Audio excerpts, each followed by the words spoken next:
Professeur Cheikh Moubarak Ouad, fondateur de Baye Networking. Je vais m'en arrêter là parce que votre CV est très riche.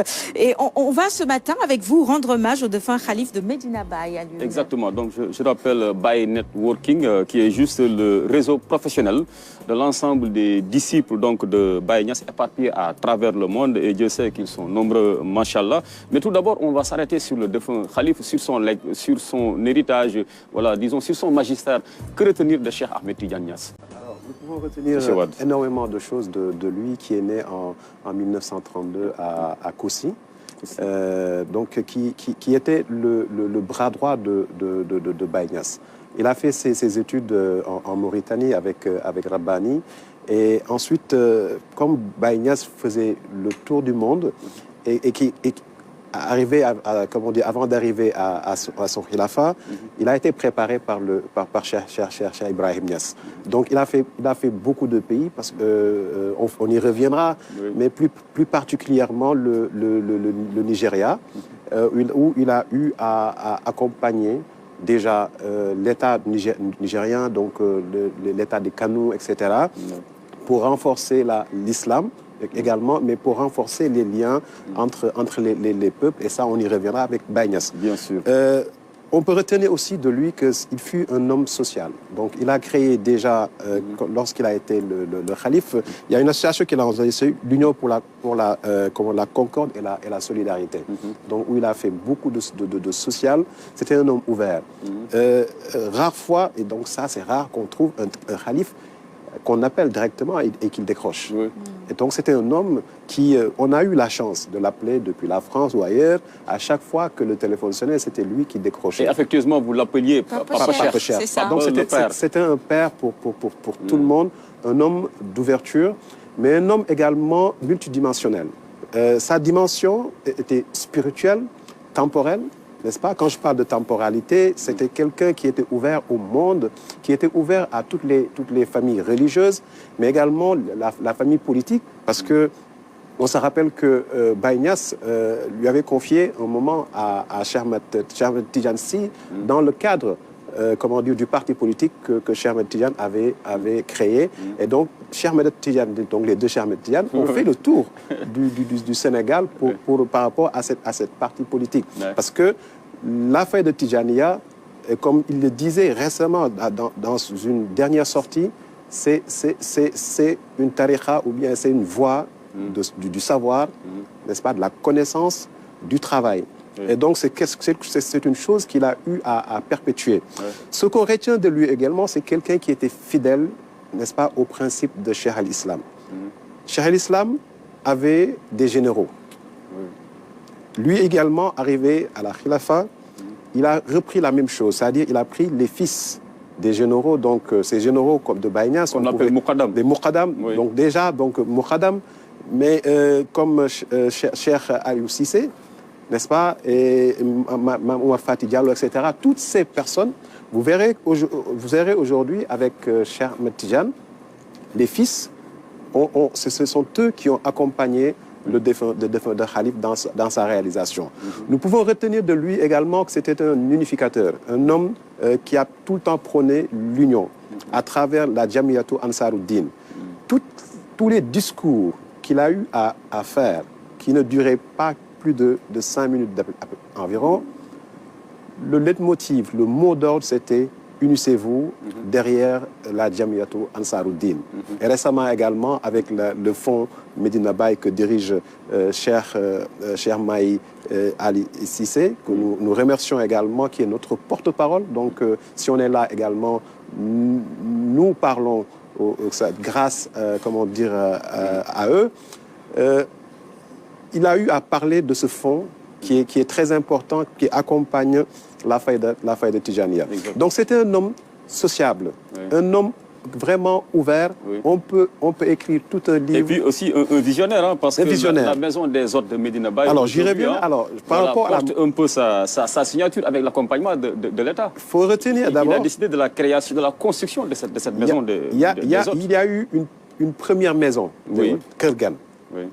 Voilà, avant d'arriver à la nouvelle maison, il avait déjà œuvré pour ça, le Kergan, parce que comment dire, à Medina Baye. Ouais. Donc, quand vous venez durant les gamous... Et j'ai été témoin de ça. Vous verrez peu de décas. Ouais. Ou bien de pièces, J'ai été témoin des de ça. immatriculations, parce qu'il n'y a que des bus qui viennent comment dire, de toute la région ouest-africaine. Et ces gens-là, lorsqu'ils venaient, n'est-ce pas, il y en a qui dormaient à la Belle Étoile. Ouais.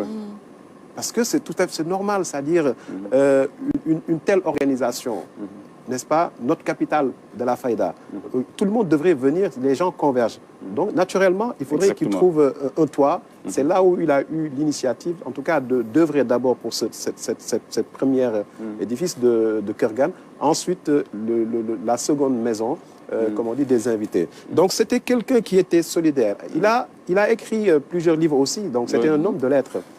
Il a un livre principal qui s'appelle Alaqatu Cheikh al-Islam Ibrahim Niass, Nigeria, donc les relations entre Baye Niass et le Nigeria. Exactement. Et dans ce livre, il a parlé de toutes les situations dont ils ont fait face, comment dire, au Nigeria. Exactement. Donc c'était un homme vraiment de culture, tout à fait, un homme social, n'est-ce pas?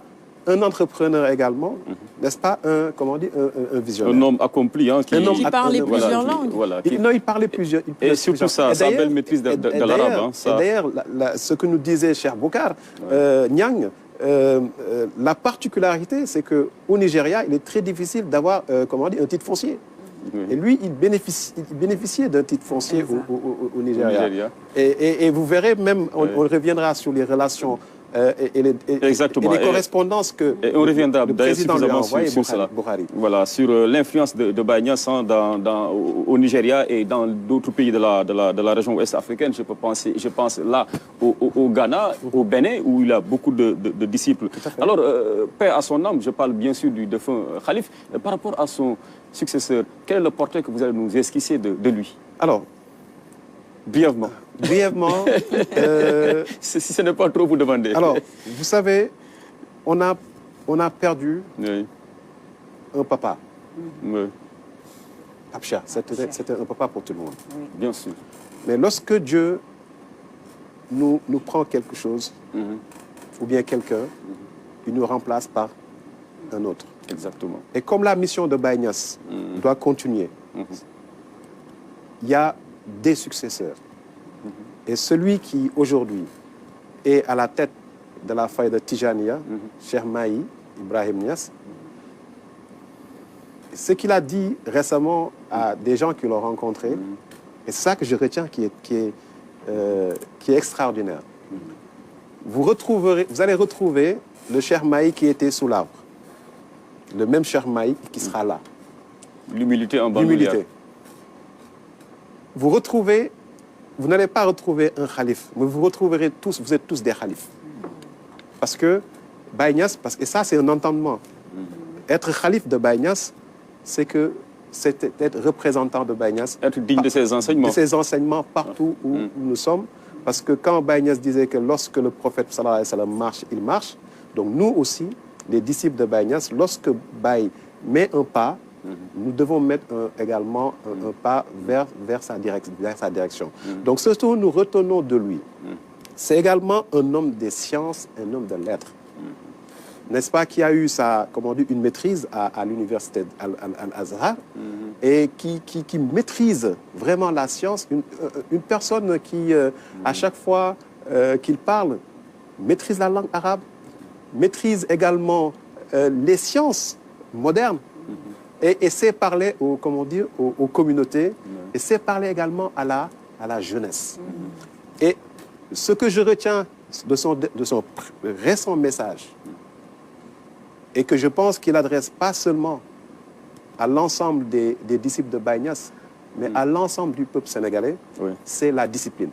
Et ça, on en a véritablement besoin, la discipline, plus de discipline. Et moi, dans par ce rapport pays. Par rapport à ça, en travaillant déjà sur cette problématique de changement de comportement, je me dis que nous avons aujourd'hui un soutien de taille. Le défi principal du Sénégal, c'est ça. Et donc plus de discipline dans la société. Alors, Cheikh Tidiane Ibrahim Niass avait une mission, c'est la Jamiatou Ansaruddin, même si on l'a vu, d'organiser. Mais on sent aujourd'hui, avec son discours, le nouveau calife, c'est d'organiser également, mais c'est d'organiser dans les mentalités. Ok, Adja Binta et puis Ramatoulaye. Il est 9h, 8h autant pour moi. Il est 9h. C'est pour la bonne cause. Aïe, aïe, aïe, je suis Oui, perdue. moi, c'était dans le même sens. Moi, rapidement. je voulais revenir un peu sur cet aspect de discipline. Parce que je sais que la faïda, c'est la culture. On leur demande d'aller apprendre, d'aller comprendre avant d'être. Et ensuite, de cultiver la discipline entre les disciples. Et cette discipline-là, on en a besoin à cette époque-là, où on parle de promotion des comportements favorables au civisme. Et quels sont les chantiers qui vont être ouverts dans ce sens-là? Alors, par rapport à ça, Baye Niasse disait comment la connaissance est maître, n'est-ce pas? Et donc, cette connaissance, ça, on l'a déjà. Tout le monde doit aller vers la connaissance. Mais également, quand on parle de connaissance, c'est la culture, c'est l'ouverture, mais l'adab. C'est pour ça même Baye Niasse, son premier livre fut, comment dire, le Ruhul Adab, l'âme vertueuse. L'âme vertueuse. Ramatoulaye. Ok, bon, moi, je voudrais aller dans un autre sens, c'est par rapport au tourisme religieux. On sait que dans les événements, ça draine beaucoup de personnes venant de la sous-région, notamment du Nigeria. Quand on part à la Mecque, les pèlerins sont hébergés dans des hôtels. Quand on part à Fès, les pèlerins également sont dans des hôtels. Mais pourquoi au Sénégal, la plupart des confréries ne mettent pas en place dans les cités religieuses des hôtels pour pouvoir un peu développer le tourisme religieux et permettre le développement économique de ces localités? Disons des hôtels halal, quoi. Alors, Voilà, vous avez parlé aujourd'hui de Smart City, qui a été initié par l'État du Sénégal, si je ne me trompe pas. Au Sénégal. Et vous avez parlé de tourisme religieux. Je parlerai aujourd'hui, quand on parle, vous avez parlé de l'exemple de la Mecque. Après la Mecque, le second lieu de tourisme religieux, n'est-ce pas, c'est Medina Baye. Pourquoi je vous parle de ce Medina Baye? Compte tenu de la diversité des gens qui viennent dans notre capitale de la Faïda. Donc ça, c'est une opportunité pour le Sénégal. Ce n'est pas une opportunité pour les talibés de Baye Niasse. Exactement. C'est le Sénégal qui doit en profiter parce qu'à l'aéroport, atterrissent des jets privés. Oui, Sur le compte de qui ça va rentrer? Le compte du Sénégal. exactement. N'est-ce pas? Donc des gens, des milliardaires, on en compte dans la faille, qui viennent de partout et qui viennent à Medina Baye. Et donc ça, je pense que c'est à l'État du Sénégal, à tous les Sénégalais, de s'approprier cette richesse qu'est Medina Baye et d'en faire également une ville moderne. Moi, je pense même, et c'est un appel, j'espère que le prochain Ville Smart que vous allez lancer, ce sera vers Medina Baye, où il y a beaucoup de choses, n'est-ce pas, à faire. Et ça appartient naturellement à nous d'abord, disciples, de faire les premiers pas. Mais comme Baye Niasse, c'est le Baye Niasse pour tout le monde, c'est le Baye Niasse, c'est le Baye international, il appartient également à l'État du Sénégal de prendre en main cette problématique. Alors, comment vous l'expliquez, ce Baye Niasse international là? On le voit sur ces images, hein, ça donne la chair de poule, ça nous remplit de joie, de fierté. Hein, et véritablement, ça fouette même notre orgueil, nous Sénégalais. On se dit, Baye Niasse, il fait partie de notre peuple, c'est notre, il ne nous appartient plus maintenant, il nous appartient plus. Mais il est Sénégalais d'abord, sa nationalité de base. Alors, comment vous expliquez un tel succès sur l'international? Un Sénégalais qui draine autant de fidèles, des millions de fidèles. Alors, je vais dire très rapidement, parce que j'aimerais qu'on sucre le clip du jour et qu'on passe au bulletin d'infos avec la permission du réalisateur. Allez-y. Alors, Cheikh Ahmed Tidiane radiallahu ta'ala anhu disait Takti faydatun ala ashabi. Donc, les flux viendra de mes compagnons et les gens viendront entreront dans la tariqa par peuple, n'est-ce pas, par communauté. Exactement. Et c'est ce que vous voyez aujourd'hui avec, comment dire, le peuple de Nigeria. Et ce n'est pas une photo, mais une vidéo que vous voyez dans un stade où il y a plus d'un rien que canon aujourd'hui, donc au Nigeria. Buhari lançait un message à Papa Cheikh que 40% de la population nigérienne est talibé de Baye. Et donc, vous voyez que dans ces organisations, et aujourd'hui même, on pense que quand il y a cette organisation, ces gamous de Medina Baye ou bien de Nigeria International, il faudrait que même la presse sénégalaise, la presse nationale même, aille couvrir ces événements pour montrer aux générations futures le travail que Baye Niass a eu à faire dans le monde entier. Ouais. Et c'est une belle Merci. carte aussi à jouer par le Sénégal sur le plan diplomatique aussi, pour davantage rayonner ici en Afrique Mon et cher au-delà. Alioune, merci.